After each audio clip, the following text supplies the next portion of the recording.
Jesus challenges us today to love your enemies. Twice he says it in our gospel here from Luke chapter 6. Love your enemies doesn't make a lot of sense. It shouldn't, because to love your enemies, love those who curse you, who mistreat you, it seems irrational, but it's super rational to follow Jesus' words. And I think a lot of it, the hardness of it, is gathered around what we understand love to mean. In our culture, love is just associated with, say, romantic feelings or how we feel about a certain person or people or an idea. Love is not that. Love is actually rooted in the will. It's rooted in where we make decisions. And therefore, to love someone is to will their good. That's the most essential part and definition of love, to will the good of the other. Now, to then will the good of your enemies, well, their ultimate good will be eternal salvation. We'll want that for them. If you consider your life for a moment, we have 76 years on average here. We're out of this world a lot longer than we're in it. Therefore, eternal salvation is much more important to be looking at, considering. So loving our enemies means truly willing their good, their eternal salvation. And we have examples of willing the good of the other. I mean, Jesus says, do good to those who hate you. Bless those who curse you. Pray for those who abuse you. Man, that's a high charge. It's not going to be easy, and we can't do it naturally on our own. We're not naturally inclined to do that. We'll need God's grace, and He'll give it to us, especially when we ask Him for it. We'll need to ask Him for it. Lord, help me to pray and love my enemies, those who appear to be my enemies. Again, our real enemies are principalities and powers, demons. People sometimes participate with some of that evil, and we want them freed from that ultimately. We want them freed from that way of error and that wickedness, etc. We don't want to call people wicked either, even though they may be acting in a wicked manner. We want their salvation, to love those enemies, to love them. What do we do then? I mean, you look at David in the first reading. He could have slayed King Saul. He had the opportunity. Even his friends like, come on, let me go over there. And I'm not going to miss. I'm going to hit his heart. Boom. Then your troubles are over, man. And they would have been.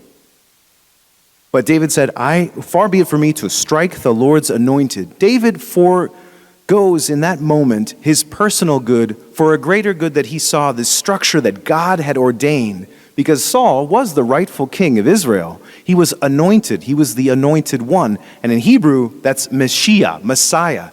Saul was the Messiah of the people. He was the king rightfully there. David respected what God had set up and did not strike his anointed. And God, of course, then turned the heart then of Saul from jealousy and fear to actually friendship and reconciliation between David and Saul. More than that, David won friendship with God.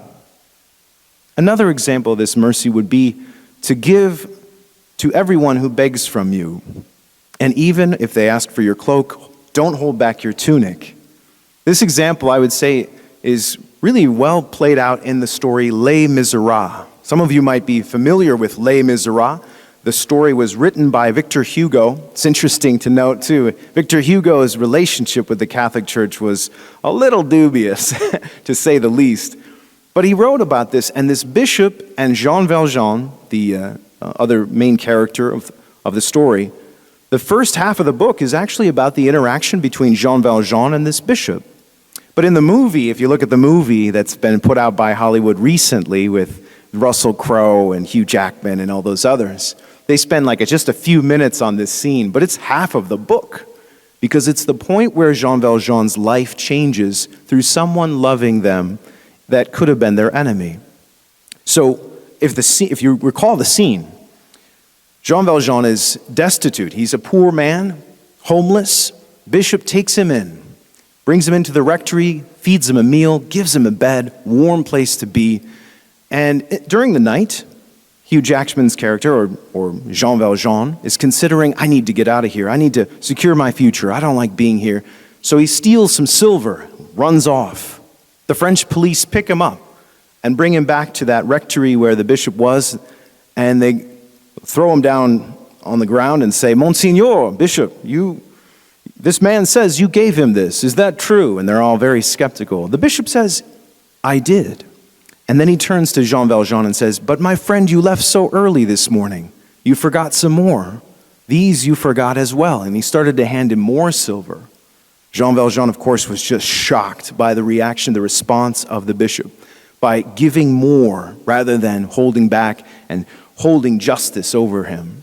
It changed his life for the rest of the story. He then becomes a dispenser of mercy to those he would encounter along the way.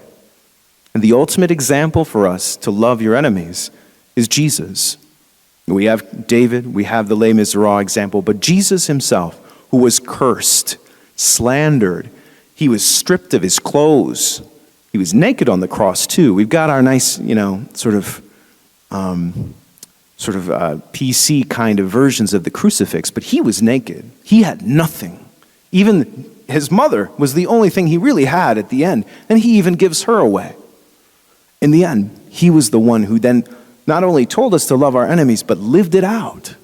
He did not counter with threats. He could have said, to hell with you all. He could have said that, but he didn't. He could have said, I'm going to start over with humanity. Look what you did to me. He could have, but he didn't. Thank God he didn't. He showed us mercy. And what is the God of the Old Testament? We hear it in our psalm. The Lord is kind and merciful. Mercy is, of course, the power of it is also related to justice. But for us, how do we love those who've hurt us? Think for a moment in your own life. In your own heart, the biggest wound that's there. Think for a moment, the biggest wound that's on your heart. Someone ruined me. They took my job of 30 years. This other person, they were adulterous against me, or they treated me so horribly for years. Who is this person who has done this? Consider for a moment who that is. This is hard to love them now. To love them, that is to will the good of their salvation, their eternal salvation. Will the good of the other. To love your enemies. We'll need God's grace for that. What's something we can do? We can compliment them if they slander us. That's a hard one. Try that one. I know this is hard. But Jesus will give us the power to do it. We'll then be children of the Most High. That is our call. We can do this. And to not slink away and sulk and be soft about it, and to say, no, I can do this because of God's grace, not because of my will. God will give us the grace. And then we can also pray for them. We can always pray for them because sometimes the person's gone and we can't approach them or offer reconciliation. But we can always pray for them. Pray a rosary for them. Spend an hour in front of the Blessed Sacrament praying for their soul. You don't have to spend the whole time thinking about them. That's not what I mean. You can offer that holy hour for them.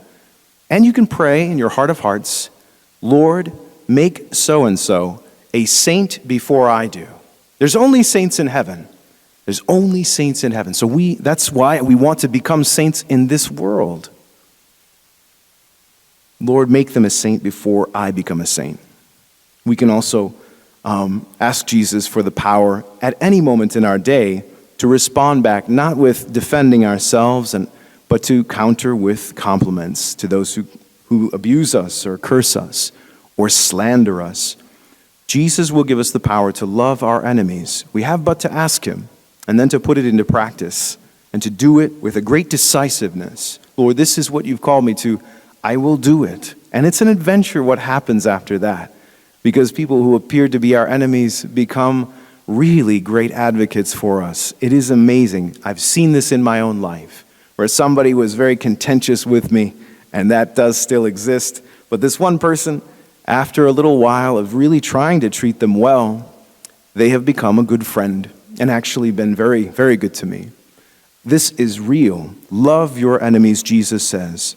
Of course, he is our example. Jesus, teach us how to love our enemies.